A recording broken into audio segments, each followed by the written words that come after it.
James Bradbury going back to the Eagles. Juju Smith-Schuster is signing in New England. Sheldon Rankins headed to the Houston Texans. The Vikings made a big signing, bringing in Byron Murphy. Arden Key to the Tennessee Titans. Jamaal Williams agrees to terms with the New Orleans Saints. The Cowboys acquiring Stephon Gilmore. Hayden Hurst, former first-rounder, expected to sign with the Carolina Panthers. Alan Lazard seems to be on his way to the New York Jets. But I'm debatably the best player in franchise history. Happy New Year, everybody. League New Year, that is. I'm Dan Hanzus. This is the Around the NFL podcast. I got heroes across the Southland and beyond. Gregg Rosenthal, Marc Sessler. Boys, it's debatable, but I think we have one of the best NFL podcasts ever. It's not even debatable. I mean, today was a big day for, digital media. And, we are like the Bart Starr, or maybe the Brett Favre to Pat McAfee's Aaron Rodgers. How about that? There are reports out there from some of our listeners that our Monday episode that helped kick off this week of free agency, if you were to clock our origin story, Dan, just after our debate club days, which I think is fair, that is a prequel. Sure. That was episode 1500, according to some reports. I mean, we'd have to go clock that, but that would suggest that you've been somewhat successful with a group of people, I'd hope. 1,500 episodes. Is that true? There are reports out there, and it's on That our... is unbelievable. reports. Wow, that is very cool. I have to say, I'm very proud of us that we've hit that number and all the people along the way, including the great late Chris Wessling. That is very cool. For me, I think it's very cool that Aaron Rodgers finally made some type of commentary about his future and it involving directly the New York Jets. That story, of course, we broke it.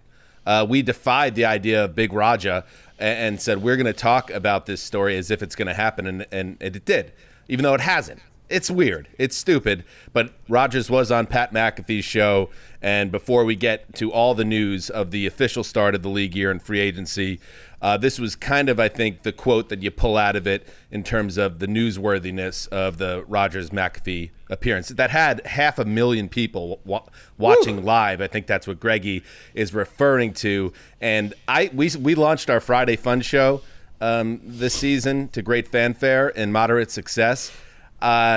Giving us Brett Favre status, Greg, compared to what McAfee's and his team pulled off today, that's a little generous. We're working toward that in that space. We're just starting, but I like that. It's I like not your all ambition. numbers. We were here first. The quality of the programming, the consistency. We're like Bart Starr. How about winning that first Super Bowl? I'm just saying, let's try to get to 5,000 live streamers before 500,000. Anyway, here's what Aaron Rodgers had to say to Pat McAfee and half the digital world. I think since Friday, I made it clear that my intention was to play, and my intention was to play for the New York Jets. I haven't been holding anything up at this point. It's been compensation that the Packers are trying to get for me and kind of digging their heels in. So I would just...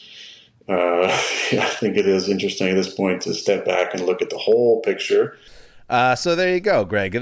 Rodgers is saying, as of last Friday, he made it be known that he was going to return for another season. He wanted to do it with the Jets, and now he's basically just waiting, like the rest of us, for the two teams to hammer out a deal. And it looks like it's turning into a staring contest between Gutekunst and the Packers and Joe Douglas and the Jets in terms of just how much New York has to give up for a guy that otherwise there's no market around him right now. So it seems like Green Bay's in a tough spot. And today's conversation that Rodgers had with half the civilized world listening doesn't quite help their case, I don't think. I don't think it matters. The Packers, Jets negotiation, they've known this has been the case, right, for a week. And it's a stare down that I think hurts both teams ultimately. It doesn't hurt the Packers anymore. If anything, the Packers have kind of known this day was coming, probably since he was in the darkness retreat and they decided to move on to Jordan Love. I don't know if they've planned their offseason around it. There's boring cap considerations that the bonus that he has on his contract actually doesn't hit till September 1st. So they might try to make the case to the Jets that they can stare all the way into the draft if they don't get the prospects that they want. But the contract, the draft picks that they want. But the The contract is also part of this.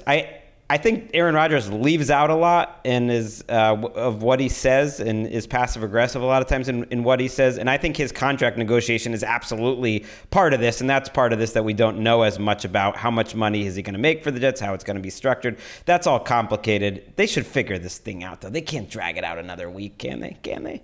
I mean, it's the narrative that at this point, like we've already announced that it happened. To us, it has. To everyone, it has. There's these details to hammer out. I think the Packers, to Gregg's point with that September triggering the bonus situation, like they don't have to do anything in a rush if they don't want, because their future set, they know who their quarterback's going to be. It's going to be Jordan Love. It's not that the Jets are over a barrel or anything, but the Jets are the one that needs Aaron Rodgers right now and have no backup plan. So I don't know if Green Bay has to necessarily rush to the finish line here. It just has become, I think, for the observers, for us, a bit of a tedious process at this point, because I even found myself sort of drifting off listening to Rodgers talk, and it's like finally he's here addressing us, and it's like, but we already, this is an anticlimactic March thread, and we already know what the finish line is, so it's sort of in everyone's best interest. Like, can we just cleanse this, move forward, and get on with our lives? I mean, the sea poems you guys spoke of, the Aubrey Plaza podcast with Aaron Rodgers. I missed that one. I tune into this one, and I'm like, why are you guys so fascinated by what this man has to say? He's boring to me, but and he has absolutely a level of self-satisfaction that rubs people the wrong way. We're going to hear from Keith Hanzus later in the week. I don't think Keith Hanzus is necessarily a big fan of this player, but he will be if he leads the Jets to a lot of wins. I think the one of my takeaways just from like the industry side of the story is we were throwing some flowers at the feet of Trey Wingo as having that he broke the story. He didn't, and that's kind of a part of this too. Just like, and you could say he wasn't telling the truth about pushing back hard against the report from Rossini of ESPN that he gave the Jets a list of demands in terms of players, which he pushed back hard, and even said that he told Adam Schefter in a text to lose his number and get lost, and then he posted that. There it is, and you can see it if you're watching it on YouTube. That was a good example of how Rodgers is misleading. She never used the word demand. She said that he had a wish list, and he basically confirmed exactly what she said. My point being is this, that it didn't confirm anything, first of all, Gregg. What happened was, with the Trey Wingo situation, his wording was, hearing Rodgers to the Jets is done. So we all just move forward with it and then become more frustrated when it's still hanging out there days after he sends out that tweet. And with the Rossini report, and this is coming from a fan of a franchise that is very beaten down, and I've said it before, that how I wish I wasn't a Jets fan, because it seems like a lot of fun to poke fun at the Jets and their eternal failures. As soon as that report came out, they knew what was coming. And that was what was so frustrating about it, that it was going to be twisted as this thing, look at the Jets, look how pathetic they are. And I just think it's important to point out, we never heard any other reporting from the big reporter, like a rap sheet, or Schefter directly confirming that was true. And then Rodgers comes out, and you hear the other side of the story, and I found it to be, to me, and you could say I'm biased, but I believed him. I don't think he's making demands of the Jets. But it doesn't matter, because yesterday was a field day of people having fun that way. He's Aaron Rodgers. When you say there's certain players that you want, you understand the power that you have in suggestion. But he didn't. Gregg, I guess I'm not that interested. You're just taking that, Gregg, and you're running with it. That's a very important distinction, to say that these are the players I want. All he said was there are players. They had conversations with me about players, and I gave them my input. That's all he said. But can't it be somewhere in the middle? I don't think he's holding the Jets ransom over getting Odell Beckham for $20 million a year. I think he probably said we already know for a fact that the Randall Cobb part of it would make a tremendous amount of sense, because that was a sticking point with Green Bay. But from a more bird's eye angle, this is all tiresome to us now. But I'm not really buying the idea that the Jets are a laughingstock in all of this. If you knew 2 months ago, no matter how the process played out, and it's Aaron Rodgers, so there's going to be an element of exhaustion no matter what, because he's talking so much. He doesn't go away and allow us to, other than this week in the darkness, which he advertised about his about his with the subtlety of wrinkling Barnum and Bailey Circus. I mean, he doesn't give us a chance to not be tired of him. So that part of it is a little exhausting. But if you knew that one team was going to go get Aaron Rodgers and it was the New York Jets, they're winning this process. That's a different situation than another team that doesn't want to build around a 40-year-old quarterback. This is something that I think we got to just get away from for a bit, but it is a major turning point for the New York Jets. And I think their fans, if they're a little annoyed at this point, will come around, and the negativity around the Jets will subside when they're given like 6 primetime games, and let's go see what you can do with it.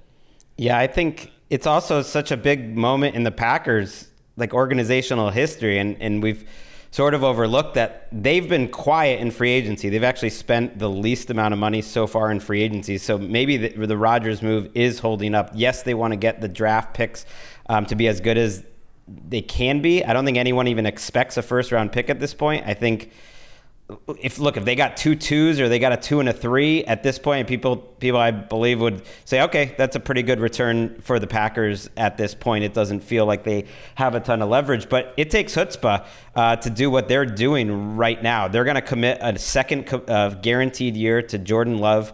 I believe they'll pick up his 5th-year option. They're going to want to build an offense around him. They're going to want to get more weapons for him. And sure, Gutekunst is looking at this, and everything is the exact same as Brett Favre. Like the egos, the way you're massaging the media, like it's really crazy. The 3rd year, all that.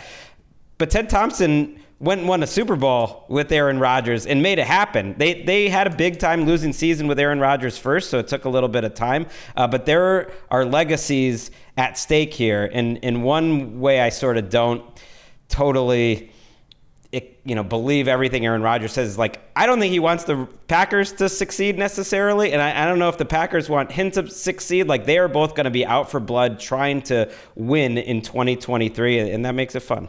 Yeah, I don't mind that at all. I did think it was funny, and we're going to move off this, but he talks about how when he went into the darkness retreat, he thought he was 90% retired.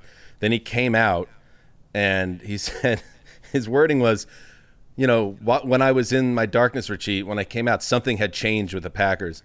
And I just wonder if the man, in terms of his self-awareness, if he thought, and maybe this is true, maybe it's not, just speculation, but I wonder if, it ever crosses his mind that something maybe changed with the Packers while you were on your darkness retreat, because, you're talking to the media on a deep level about your darkness retreat, and you're talking about this and you're talking about that, and maybe that contributed to the Packers just being, exhausted and ready to move on. I'm not saying the darkness retreat tipped the scales for Green Bay. He seems to think something changed over those 4 or 5 days, but it's just a lot. And I tweeted out an image from The Graduate of Dustin Hoffman sitting in the back of the bus after he broke up the wedding, and he's riding off with the love of his life, and they're sitting on the bus after this hyper dramatic moment where he stops the wedding, and she leaves the church with him, and they block the exit doors of the church with the long cross, and then get on the bus, and they're in the back of the bus, and then the movie ends with them smiling, but then starting to the smile disappears, and it becomes a look of more like, what did we just do? That's kind of how I feel. Like, he's the bride and I'm the Jets fan. You don't know how it's going to turn out, but I'm ready to see. It's not going to be boring. That I know. No. And then the thing I don't get though is, and I know we should move on, it's pointless to point out his inconsistencies, but I appreciated AJ Hawk jumping in and asking him, and it probably takes a friend actually asking him, calling him on his BS subtly, and saying but you weren't going to be fired up to play for the Packers, actually, were you? And he was like, oh no, I actually never thought that they wanted me. I thought the whole time that they were against me. He's like, wait, but I thought everything changed a week ago. And then Pat McAfee actually jumped in. It's like, oh, wait. Let's not make Aaron upset here. Let's just move on. But AJ Hawk was kind of like, come on, bro. I know you're full of shit. Yeah, AJ Hawk doesn't care. He's just smoking that stogie, sitting up high, making judgments and asking questions. You need a guy like that. All right. Let's get into the rest of the news from the new league year. Let's start with the Cowboys. Very busy day for the Dallas Cowboys. The end of an era. Let's start here. Ezekiel Elliott and the Dallas Cowboys have parted ways. The running back, two-time rushing champion, in the NFL, but has obviously slowed down significantly. There was talk that he might take a huge pay cut and stick around with Tony Pollard taking on finally the lead dog role, but instead they go in a direction of a divorce. Mark, your thoughts on what's next for Zeke? I think we all agree this was the right move for the Cowboys. What do you think Zeke's career has ahead, if he has one at all? I mean, if general managers are more intrigued at the actual player's performance over the last 12 to 24 months than the name, then I'd say a 1-year contract somewhere would be next for Zeke if he doesn't choose to retire. I mean, for me, this was one of the moves of the day because it's unusual to see Jerry Jones, they've done a much better job with the whole front office thing over the last 5, 6, 7 years than a lot of the stuff they got tangled in before. But Zeke Elliott felt like the one guy Jerry Jones just couldn't really get away from, that they might bring him back. It's like there's all this love for Zeke Elliott. I mean, and I thought the press release that Jerry Jones put out expressed all that they really do think he was this important part of the team. But it was really tiresome to think that he'd stick around and pair up with Tony Pollard is so clearly better. I mean, Zeke Elliott, it was only 4 years ago that I'll never forget, like when we were sitting in there on a Sunday and it was all four of us with Wes, and Wes was just going off about a catch and run touchdown that Elliott had that very few other running backs in the league in that period could have done. And it's like he's fallen off a cliff in 3 years, and it's the Dallas Cowboys' responsibility, number one, to assess that and see that, and they did it. Yeah, they didn't have an option to cut him before this year just because of the insanity of the guarantees in that contract. He got $50 million plus in guarantees that like went through like 4 years. It was, even among bad running back contracts, it was a little unprecedented, and it was coming off a season when he was like the best running back in the league, but they should have seen maybe how his career was going to go in terms of the arc of his career. But I think it's a good sign for them. And I just think it's interesting, though, that they're investing so much in defense, Dan. Like that they're really seeming to pivot all into this Dan Quinn-essence, that Dan Quinn is going to lead them into glory.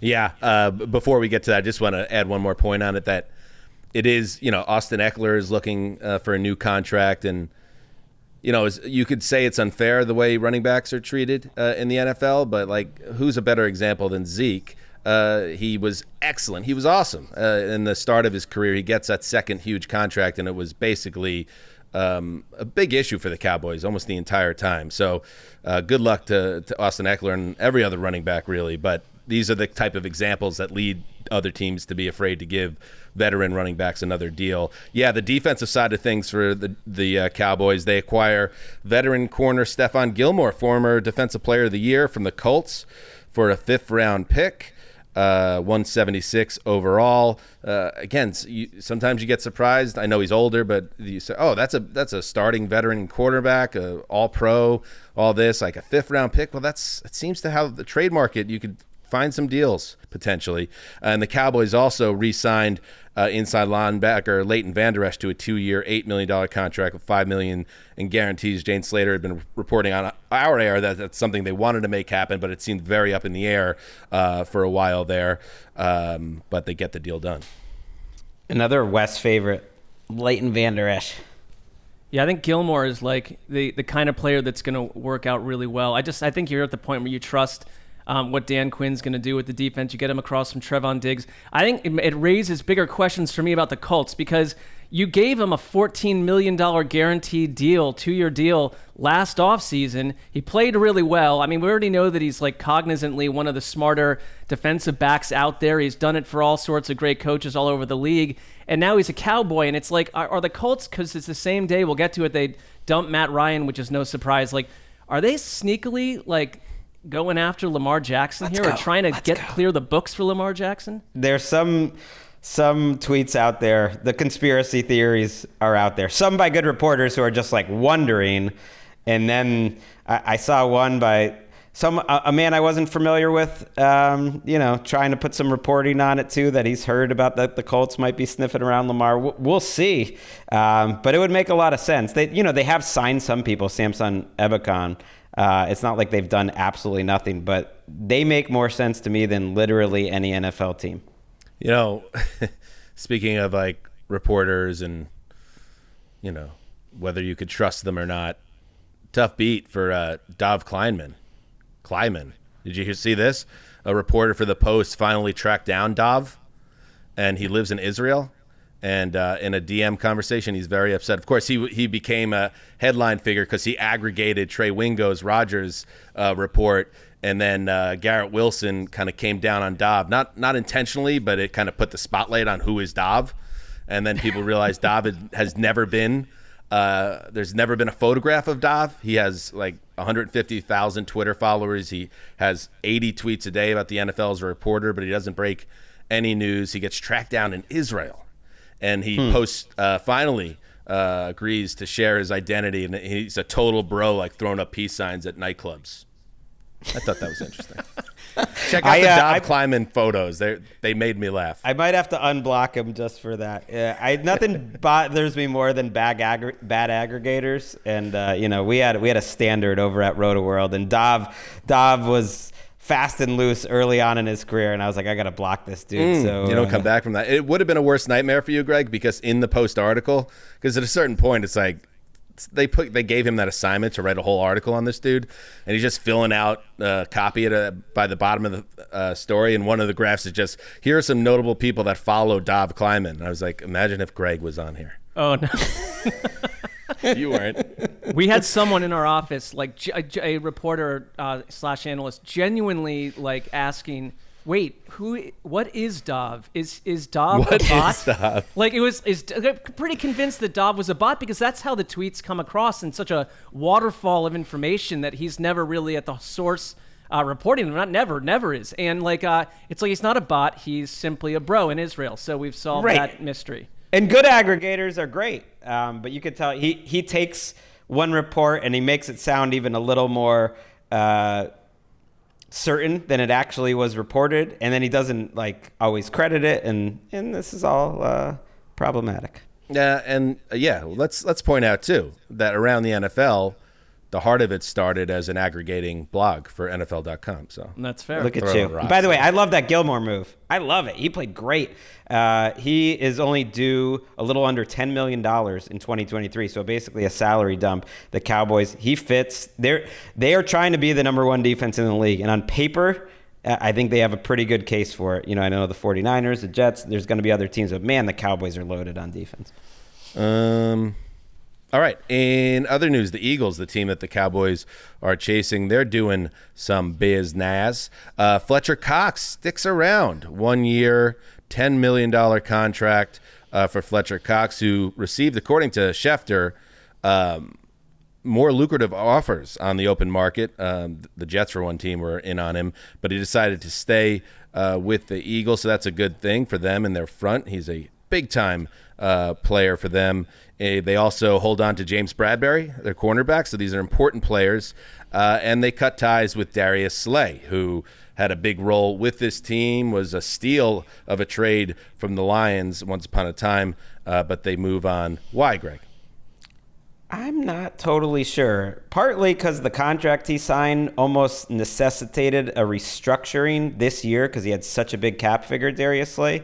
And I don't think he wanted to play that game because I think he had a feel that he was going to get a big deal elsewhere. We'll see where that is. There's some buzz about Atlanta that he could get guaranteed money. Baldy was talking in the newsroom today that he just feels very strongly Slay was a better player than Bradbury, and that Bradbury wouldn't have necessarily gotten that big money on the open market. I had Bradbury, in the top 10 of my available free agents. He got $20 million guaranteed to stay with the Eagles, so they love him. But he thinks Slay's a better player. Slay is 32 years old, but that was one of the more surprising transactions, I would say, of the last week. Who are you chopping it up with in the newsroom today? I'm just out of curiosity. Who's Greggy chopping it up with, at the water cooler? Baldy was there. Scott Pioli's in the mix. Trotter rolled in later. Get Trotter to smile? Little Mark Ross. Yeah, we had some good talks. We had some good football talks. That's another Mark with a C right there, Mark Ross. Yeah. How do you feel about that, Mark? The second Mark with a C in the media group. I track these things, and there was a period where I was said it all. Well, no, because I'd say this is a positive report. At one point, it was like, there's 2 Browns fans in the newsroom. Then suddenly it was like, NFL Network has 82 Browns fans suddenly working there. And it's just like, well, this isn't special. But there are only 2 Mark with a C's that inhabit any sort of, on-air business. He's doing more than I am for NFL Now, but we've got our show, and it's like, so there's two Mark with a C's. I'm fine with that. I've also met him. He's a gentleman. By the way, before we take a break, this is just a temperature check.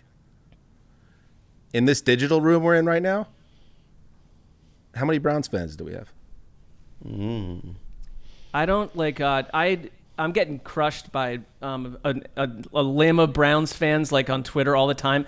My name got connected to this absurd thing about Nick Chubb being traded. Let's talk about this. I did not. We didn't say even get a direct answer here. I mean, we didn't. Aaron Rodgers says he likes direct communication. It took him 20 minutes to say that and passive aggressively bury the Packers doing that. But let's get an answer.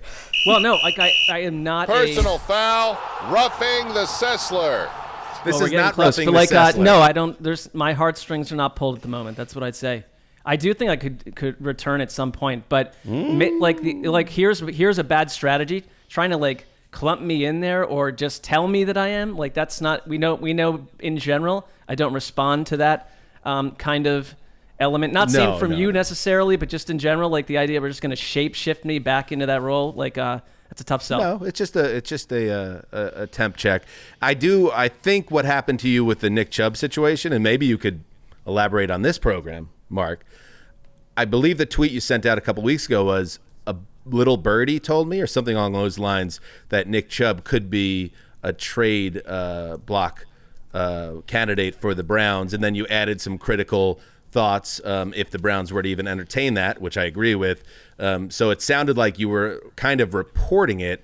Thoughts. I see where people came from. I would with essentially 99.99% of my tweets, I'd rather just have never sent it to begin with. But I did hear it from somewhere spicy, and it was just a little. It wasn't a report, but you know what? I understand what happened there, but it's just why am I? And every time I log on now, it's we want to drop your two-factor authentication because this or that. It's what am I doing here? This site is. Has anyone heard from our media group on this yet? No, this is a substantial subplot. March 19th is right around the corner now.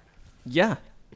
I have to check my email today. I'm hoping to get some type of clarity on how to handle this situation. We should explain what it is real quick. But it's we have a thing where if you try to break into my account.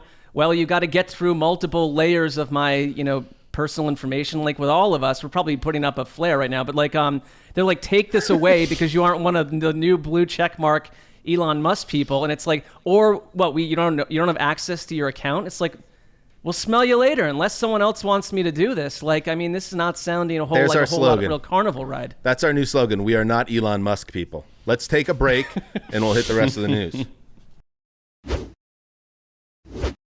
All right, we're back. Let's dig into Greggy's Patriots. All right, how many Patriots fans do we have? No, I don't care. Juju Smith-Schuster is going to the Patriots. They sign him to a healthy contract, I would say. Not astronomical, but healthy. Oh, we should mention, speaking of healthy, maybe too healthy contracts, that Alan Lazard to the Jets deal, which was significant. But Juju Smith-Schuster, formerly of the Chiefs, 3 years, $25.5 million. It's up to $33 million. Not sure what the guarantees on that are. But this comes just a couple days, Greggy, after Jacoby Myers ends up leaving to join Josh McDaniels in Las Vegas. Do you think this makes the Pats better at that position? No, I think it's a wash. I struggled between those two players when doing the 101. I went back and forth. I was asking people around. I had Juju ahead of him at one point. I had Myers ahead of him at another, and then ended up at Myers. They got what I thought was about the same contract, but actually once the details came out from the Pell Raiser, Juju did come in substantially lower, about $5 million less in guaranteed money. The base salary is 2 for 20. I think something like that. 2 for 16 rather for Juju, which... It's fine. It's a different type of player. He's hurt a little bit more, but he's more dynamic after the catch. They badly needed a receiver. I'd rather have just stayed with the guy Jacoby Myers, but they needed one of those two. They need another one. Get a receiver. Well, there are speaking of little reports and whispers that the DeAndre Hopkins could be on their radar. Jerry Jeudy could be on their radar. They need a number one. I think Juju fits as your number two. I guess is Bill Belichick telling us I like Juju Smith-Schuster over Jacoby Myers. Like there were similar contracts for the same age. Absolutely. It's like, I asked some of our reporters, and they seem to indicate Jacoby Myers never got an offer close to that. Juju Smith-Schuster, they're similar receivers in that they play the slot, but you could kick them outside. Juju is a little better, run after the catch, which maybe that's an area the Patriots want to get better at. But yeah, I think we might later this week share some moves like predictions or what makes a lot of sense. I would be very surprised now, based on the way this sets up, because Juju is a classic number 2, and the Patriots want to be aggressive in rebuilding this offense, that the Patriots don't come out of this now without one of these bigger names, whether it's Odell or Nuke. Nuke feels very much like a Belichick player. In fact, I kind of believe there might have been an NFL Films sideline mic'd up moment where Belichick was just falling over himself praising Nuke this past season. That would be my prediction, that Nuke ends up with the Pats. And then you look at their skill group and it's like, okay, Hunter Henry, Juju, Nuke, Mac Jones with a real offensive coordinator. They got a running game. Okay. Talk yourself into that. I mean, receiver-wise, like it's guys who have produced their best 3 years ago, which is a little concerning. Juju's at least younger. And I always liked Juju as a player, but he's a role player. But that's what the Patriots like, is a bunch of role players. You left out one name, Bailey Zappi. Oh, right. Well, another name, Lamar Jackson. Can we offer you a slightly used McCorkle Jones, Baltimore? McCorkle Jones. Is that true? That's amazing. I love it. I like him more now after hearing that. This was. It should be noted that this was the first official day where Lamar Jackson could be in discussions with teams, but we haven't really heard anything. It's such a weird story. It's such a weird vibe around it all. You're waiting for a team, and the Colts, who we mentioned earlier, makes so much sense, especially now that we see where they are in the draft and how things are going to shake out there. Most likely, where they would be getting, at best, they're like third best option, maybe even fourth. Make it happen. I'd almost say, like, if it weren't for that little spat of tweets by Lamar Jackson a couple days ago, it would be the reverse Aaron Rodgers, because you never hear from him and you never hear from the Ravens. Truth. Jake Brissett is on the move. The Commanders sign Jacoby Brissett, formerly of the Browns, 1 year, $10 million, $8 million guaranteed. As you know, Brissett was the bridge to Deshaun Watson, played very well for the Browns. Your classic, like, I view him as like a top shelf bridge guy, low level starter, and maybe if things lined up, he could be more than that. But that's nice for the Commanders. So you add him to the room with Sam Howell, and like this one a lot, Greg, because Sam Howell, they believe in him, and depending on who you talk to, it's a little exhausting to me. Speaking of things that are exhausting, he was a 5th-round pick in a bad QB draft class, but it's like, but he could have been a first-rounder. Well, he wasn't, and there must be reasons why some people don't think he has it in him. So you'd be very wise to get another quarterback in there to give yourself options, and Brissett is a very good one. Right. I thought the contract was telling. Slice me off a piece of that Jake Brissett. I mean, we root for Jacoby Brissett. Maybe I shouldn't speak for you guys. I root for Jacoby Brissett. Good guy. I mean, I never thought he'd have a season like he did for Cleveland last year, where he just was that efficient, played that well. And his money was a tier, just a little tier, but a tier above all these other backup contracts that have been out there, where like the Bakers and Matt and Mike White and Sam Darnold have been getting around $4 million. Heineke was like $6 million. That's what it usually is, and now he gets $8 to $10 million. So it does indicate to me maybe he's a peg above in terms of having a chance to play. And Ron Rivera did tell Matt Berry of Roto-World that if a veteran beats out Sam Howell, so be it. That's what he said that in an interview at the Combine. Matt Berry with his scoopage. Yeah, is Dob on that interview? He's a Commanders fan. He's one of the only Commanders fans that I can think of. That's right. It would be very on brand, though, because Brissett was one of last season's better surprises and greater enjoyments, and I really enjoyed watching him lead the Browns. Like, there was something about the whole thing, and the coaches, players, they just love Jacoby Brissett. So there's nothing wrong with adding him, but it would be very Ron Rivera-ish to go into the season with a Sam Howell who played one spicy game against the Cowboys, credit to that, and Jacoby Brissett and nothing else. While every other team in the league is like shooting for the sky, you've got really essentially a very low floor, low ceiling option at quarterback. It's like for the 8th year in a row under Ron Rivera. And now here's the exact same scenario, but with a different team. Another former Browns quarterback, Baker Mayfield, also formerly of the Rams, has signed with the Buccaneers, a 1-year, $8.5 million contract. 4 of that is guaranteed for Baker. So he joins the team as a former starter for Cleveland and Los Angeles that has another young quarterback on their roster that they drafted and they are internally, we're told, high on. But Baker gives the Bucs another option here. And Mark, this could be a situation where perhaps he can win the job out of camp. We'll see how they kind of structure this. Feels like one of those, I feel like every year, every summer, there's maybe one legit camp competition. This one smells like it could be one of them. Well, they were talking up Kyle Trask, but they had no one else, so that was your move.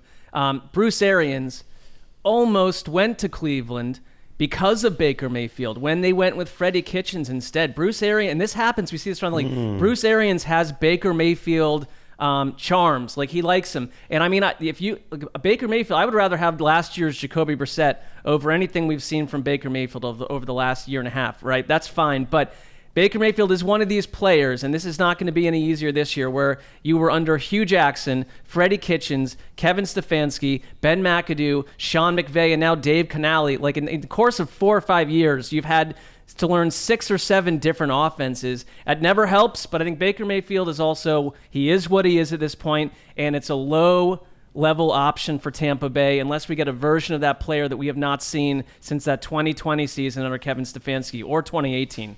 I think the money's instructive here, too. That level of money means to me they might go get another quarterback.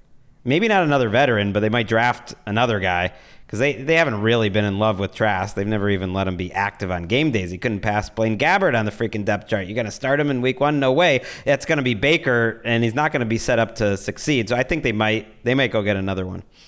And, we talked about it last week when all the Lamar franchise tag stuff went down and all these teams leaked that they weren't interested, and we were like, well, let's see how it actually plays out starting next week. And then I'm just like looking at, Atlanta made a move yesterday for a quarterback, the Saints, the Commanders, the Bucs, the Jets, they're all like fortifying their QB rooms and moving forward with a plan. I probably even missed 1 or 2 teams there. And you start to think like, so the Colts obviously make a lot of sense. And like, what are the teams that have not made an aggressive move or any type of move that would make sense as a Lamar suitor? Interesting. I think it has to be like a total wild card team, like the Pats or the 49ers or the Titans or the Bucs. Actually, still like that contract. I was saying they could go after another quarterback. Paying Baker Mayfield $4 million does not stop you from doing it if you really wanted to. Manifest Lamar Jackson to the Patriots. That's like the second time you brought it up in the last 15 minutes. Not that crazy. Absolutely trying to. If you want me back in, I told you that would do it. All right. The Bucs also re-signed Lavonte David to a 1-year, $7 million contract. He's been with the Bucs since the very beginning of his career. So in his 12th season, he stays with Tampa Bay, which, that's interesting. I like it. I don't know if Lavonte David gets a statue when his career is over, but, here's to guys playing their whole career with one team, and that potentially could happen with Lavonte David. That's cool. It's like one of the only ways you can get a bargain in free agency is like these old guys. He's still playing at like a Pro Bowl level. Greg has already shifted from the Bowles-assance to the Dan Quinn-assance. So I think that's sort of what's going on here. So we got to give Todd Bowles a chance to not just sort of, stand at the, the front of a sinking ship as it goes into the icy Atlantic. Help them out here. Does this mean, by the way, Macklemore Jones, are you out on him? Or is it more you want Lamar so bad? I still have reasonably high hopes for McCorkle, not Macklemore. McCorkle. Here's a move that it was bittersweet. Jamaal Williams, he gets paid by the Saints. He makes his move, gets a new deal. Of course, he's coming off an absurd 17 touchdown season with the Lions, setting the franchise record, coming on our show during Super Bowl week. being a hero on Hard Knocks. Let's get some like classic Jamaal Williams here, Gravedigger. We ready to do your body like diarrhea. Drip, drip, AG. You hear me? Drip, drip. 3 years, $12 million he gets from the Saints. So the Lions now make a move as well. They bring in David Montgomery, formerly of the Bears. He had a nice season last year. So a little bit of a surprise. I kind of thought Jamaal would stick around, but he didn't, Greg. I don't know if it was just a money thing. It didn't seem like it because they paid David Montgomery more than Jamaal Williams got. I'd rather have Jamaal Williams. David Montgomery's a guy who makes you miss, but he makes you miss to gain like 4 yards instead of 3. Not a lot of big plays, just like a solid player, whereas Jamaal Williams is bringing the vibes. He's bringing the energy. He's bringing the speeches. He just felt like a perfect Detroit Lion. I thought he was a glue guy. I thought he was a glue guy for that team, in addition to being remarkably efficient near the goal line. Yeah, you already know he works. It was one of the better stories of the Lions and one of the better player stories of the entire year, starting in Hard Knocks. And David Montgomery's skilled, but I don't get the move because you're taking away kind of a heart and soul player from this young Lions team that needs those guys. Well, it's interesting because he was one of the first moves Brad Holmes and Dan Campbell made together, was bringing in Jamaal Williams too. At the time, a somewhat surprisingly good contract for a backup running back, and they were like, he's a foundation builder, and he really did that. And I think he can do that for the Saints too. I know they're in a different spot, but they need a backup for Alvin Kamara because he's probably going to be suspended. And I've always thought that was a position of need for them anyways. Mark Ingram, it was getting older, and I do like that fit. One of our followers sent us, can't you just imagine a Saints Hard Knocks with Jameis Winston and Jamaal Williams at a crab boil? I mean, that sounds like fun. Sure, I would watch that. Let me hear some more Jamaal Williams, Gravedigger. Do not give up. Do not feel like you're tired. When you tired, think of last year and think of that fucking record. Everybody's great when they're not tired. The champions is when they tired, that's when the real champions come out. That's when that real dog come out. Because if you go piss like a puppy, stay on the porch and let the big dogs eat. I love that. He's taking on a leadership role there. The players were responding to him. And then when he was on our show, he talked about he plays video games and watches anime 20 hours a day. We contain multitudes. In other news, Matt Ryan is indeed history in Indianapolis after a disastrous one-year run with the Colts in which he was benched twice during a fiasco of a season in Indianapolis. He is showing the door. Retirement seems to beckon for Matt Ryan. I hope it does. I mean, guys can quit when they want, but this has not been a pretty end for a really good player. And the Colts also signed edge rusher Samson Abuakam, formerly of the 49ers, to a 3-year contract worth maximum value of $27 million, 9.5 sacks as a rotational rusher over the past 2 years in San Fran. And I will say this about Chris Ballard. He really loves to play chicken with this quarterback situation year after year because they are, like you said, the one team that has really done nothing at the position other than remove last year's answer before, when last year they removed the previous year's answer, and you go back and back and back into the retirement of Andrew Luck, and it's like, if there isn't something big coming behind door number 2, Chris Ballard's running out of octane to argue for his position here. And our guy Rapshy pointed out, Matt Ryan's making $12 million from the Colts this year regardless. And it's not like, he's $12 million on the cap, dead money, but that's not real money. It's like, no, Jim Irsay is sending those checks to Matt Ryan. So good job, I guess, by his agent. But I got to go check the tape and see if Matt Ryan was as good on CBS as people say. Because apparently he's into it. And he wants to when be was he on in CBS? Our business. I missed it. I don't know. I think he was... one of the playoff days, we probably weren't watching. He was on the pregame show or in the halftime shows, and apparently did a nice job. Yeah. I mean, has anyone ever looked more destined to work 24 years in a booth? He's the next Rich Gannon. Yeah, he feels like upgrade on the number 3 CBS crew. So I like that. I like that idea. Here's a little 3-pack for you. Jordan Poyer, he's back with the Bills. The Vikings signed Byron Murphy to a 2-year, $22 million pact. And the Panthers bring in Hayden Hurst, tight end. formerly of the Ravens, then the Bengals.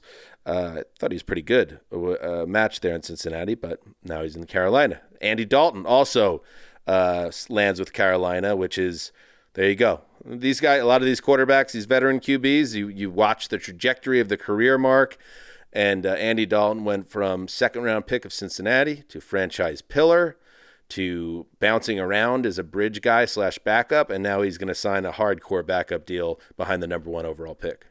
Well, I think if you, I talked about C.J. Stroud a little bit for the Panthers, but if there was a world where it were Anthony Richardson, it was someone that they thought, we want to let him marinate for a bit. Andy Dalton is literally the perfect quarterback in that situation. So he's literally fulfilling the Dalton line credo that, like, you are our starter, but we need a better starter. But in that case, they would have gone and gotten the better starter, and he could just play that role until he's no longer the option. See, I thought you were going the other way there.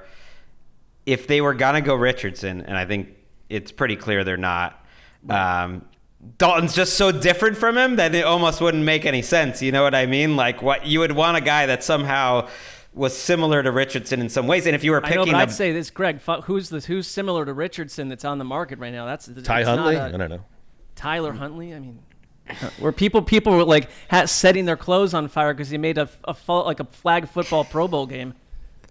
Ty Huntley. He played well in that game. He did Mark. play well, but he proved them all wrong. I wasn't outraged over all of it. How much digital ink was spilled about how well Ty Huntley played in the Pro Bowl?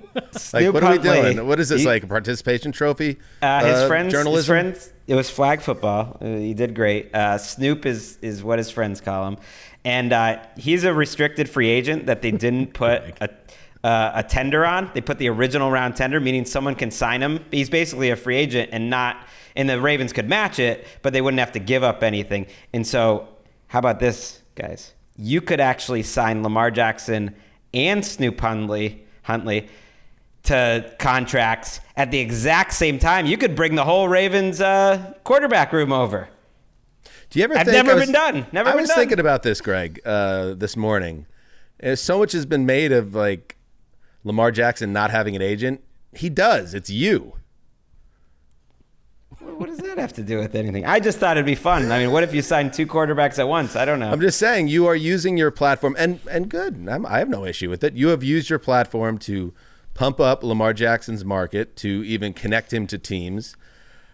He's already working hand in hand with his mom and the union. Lamar, if you're out there, Greggy deserves a cut of whatever contract comes. That's all I'm saying. I'm trying to get you paid, Greg. Yeah, add him to the entourage. I want that. I want that sort of influence. If I had any influence, Andy Dalton would have done better than 1 year, $4 million. I thought he played quite well for the Panthers last year. 2 points, but let's take a break, and then I want to bring something up. All right, welcome back. Greg, off our earlier conversation before the break. Well, when we first hit Andy Dalton, I think this might be the end of Andy Dalton being eligible for the Dalton scale. I think this is, in terms of ATN history, this is a major transition moment where he's not even someone that we could discuss anymore, right? Isn't he now? That's what I thought for 2 or 3 backup? years. Yes, but that's what I thought for 2 or 3 years, and then he went out last year. And like, if you're just basing it on 2022 game film, he was better than Derek Carr. Yeah, last year. Yep. I don't think it'll continue, but he's a backup now. He's wavered back and forth, but they signed him to be a patch early season starter at most. If that. Yeah, I think he'll be CJ Stroud's backup. I really think Stroud kind of fits what Frank Reich wants, and I'm just saying, like, let's say CJ Stroud is the guy. You know he's starting week 1. Let's be honest here. Then so when it gets to June or the dog days for this podcast, and we're doing our annual Dalton Line podcast, like, I don't think we include him in the convo. I don't know if that's ever happened before. But did we include him? Like, I think last year we had already moved on to like the Ryan Tannehills and other guys. All right, forget it then. Never mind. Well, no, I was mean, making I'll go a back broader and point, but you're right. I think you're right. I think you're right, Dan. I think you're right. And we should mention Miles Sanders signed with Carolina. If you're looking for a guy who got a little you're boost. right with your facts, Mark. I mean, I'm just literally. I'll go back and listen to that episode, but I don't think Andy Dalton was like a linchpin. You're probably I think we were saying right. we got to change the name of it. We've been saying that. I was painting in the margins of like symbolism in this podcast history. I shouldn't have done that. It was very Dov of me. The other point I wanted to make, Greg, was hypothetical. You ready? I'm ready. This Lamar stuff, and I know you're rooting for Lamar, and a lot of people are to make this land for him, and he gets paid, and he's happy with it, and he's on a team that truly appreciates him. What if Lamar was like Aaron Rodgers, like super online at a level that no one even realized, and he does reach out to you, and he says, "Hey, I just want you to know, like, you're the only guy in the whole cognoscenti." Like, he pauses and he shows that he's a listener too, that has understood like what I have been about and what I've been striving for and what I believe has been unfair and how I've been covered. And you're right. Screw every agent in the world into the dirt. They all suck. And all the insiders, they're terrible. You get me. I want you to come on and be my consultant / assistant, and I will pay you double what you make right now at NFL. Yes, please. Yeah. Yes. I would try to like see with you guys and be like, hey, so this thing came up. It's probably not going to last forever, but I got a family, and I would hope you guys would consider it in your hearts if this ever goes south to welcome me back. But I can't count on that. But I think I'm going to have to do this. Yeah. I think, Mark, I don't want to speak for you, but we would understand. I'm just asking you seriously, like, would you move, let's say, hypothetically, to Indianapolis? And part of the job is like, just being his buddy. It's like one of those things too.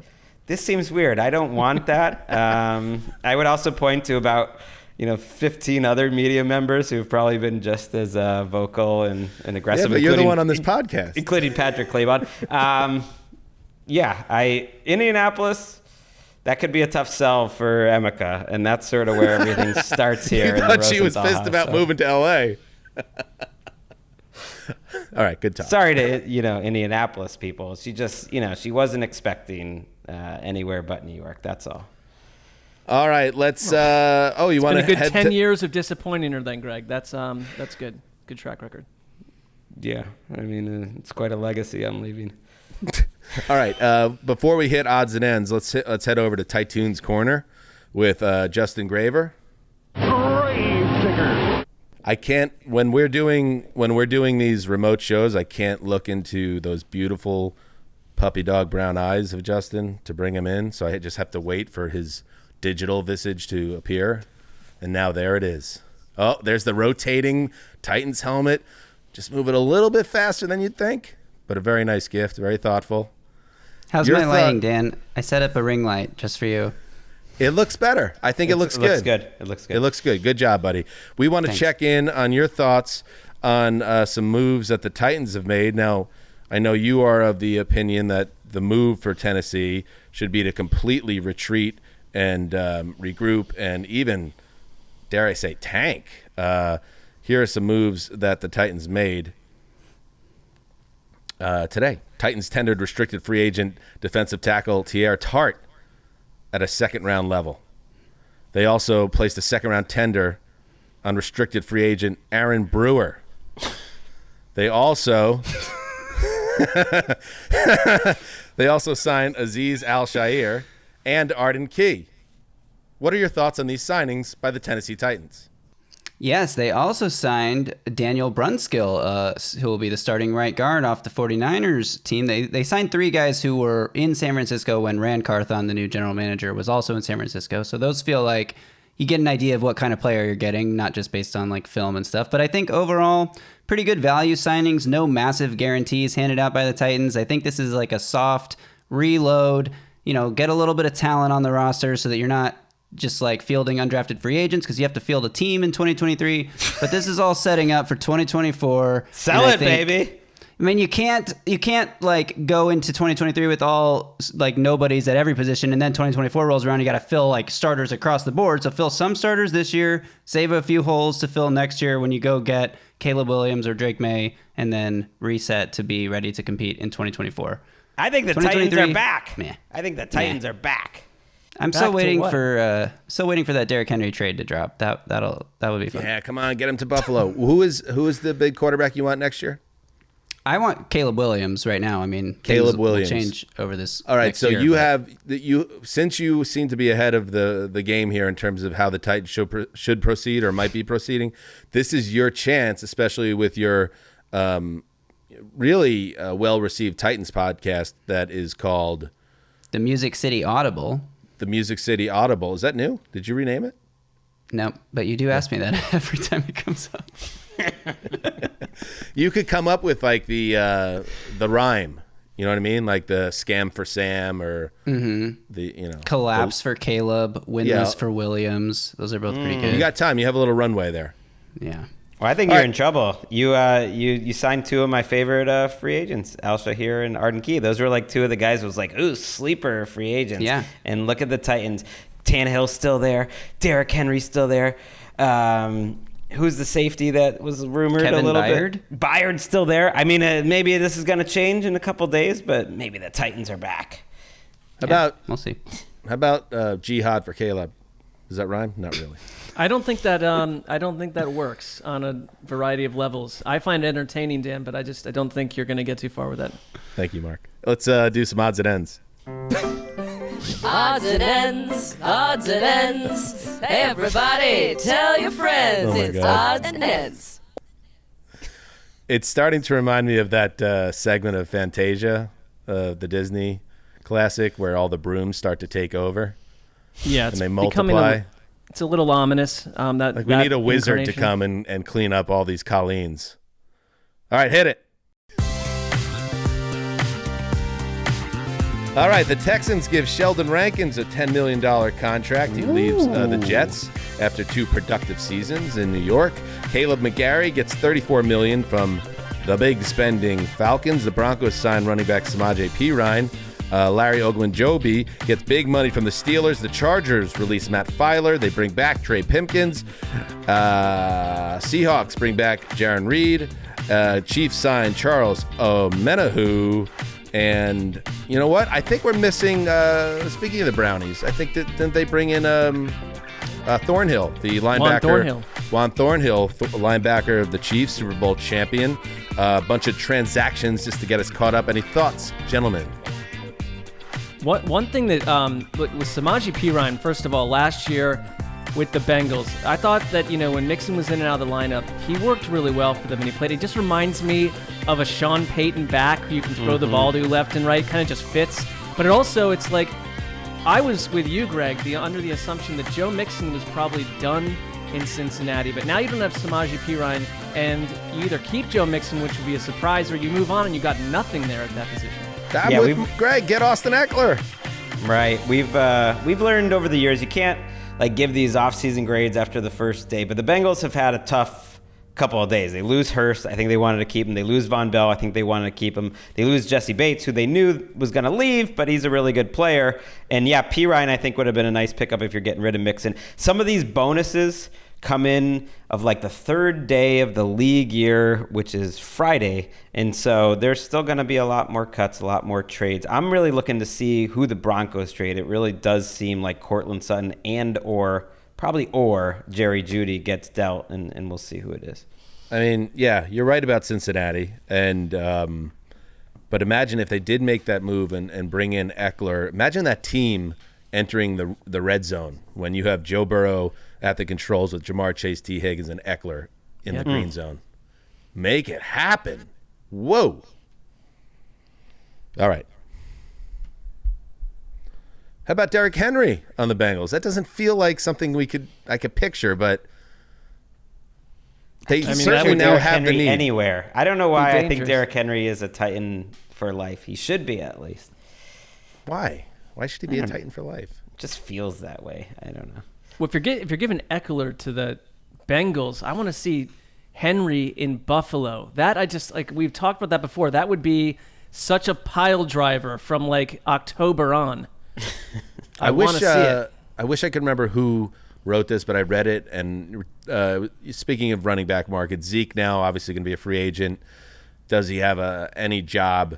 Someone threw out the Chiefs, where it's Isaiah Pacheco is like the guy in space and the more electric guy. But if you need a really good blocking running back, which that is Zeke, and somebody that can find the end zone as your goal line back, maybe Chiefs Zeke is a match. The Bucs were reportedly interested. I don't know why. All right, so that is the Wednesday edition of the free agents. This is free agency week for around the NFL. I would like to get to a point, boys, also where we have some type of marquee guest that people need to tune in for.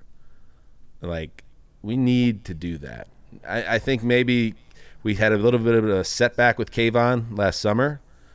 But if Kayvon has like a 20-sack season and we mend that fence, maybe, he could be that guy. Maybe we get in with one of these young quarterbacks early and earn their trust at the draft. That's another reason to try to get to the draft.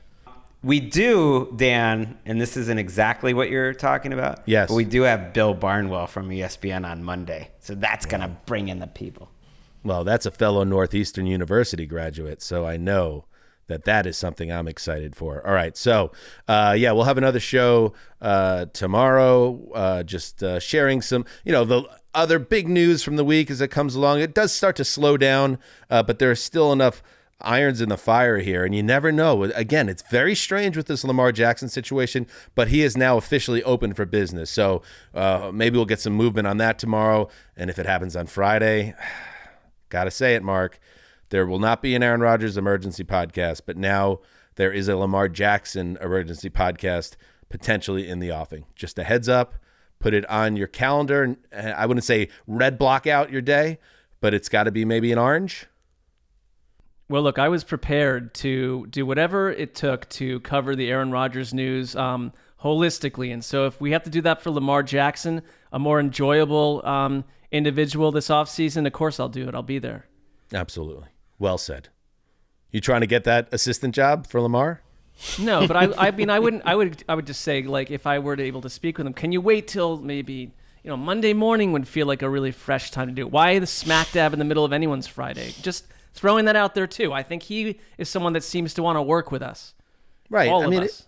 The trade of the number 1 overall pick Friday at like 5 p.m. Eastern was legitimately a disgrace by everyone involved. We're trying to have lives here. Can someone think about the cognoscente? Is that how you become a cognoscente, by having a balanced work life? I don't know. I don't think so. All right, we'll be back tomorrow. Thank you to everybody for listening. And remember, as always, heed the call.